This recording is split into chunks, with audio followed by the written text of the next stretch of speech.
ఒక విషయంలో మాత్రం వాళ్ళందరూ ఏకాభిప్రాయాన్ని కలిగి ఉన్నారు. ఆ ఒక్క విషయం ఏంటో చూద్దాం.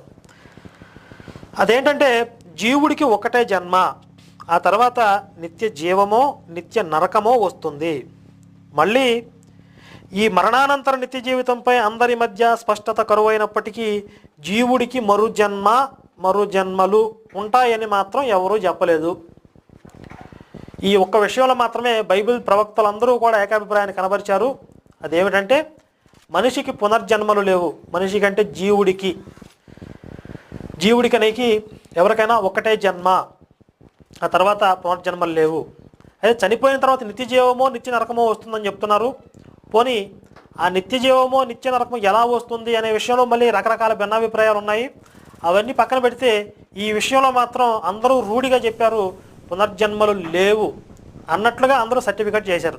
అంటే మొత్తం మీద బైబిల్ పునర్జన్మ సిద్ధాంతాన్ని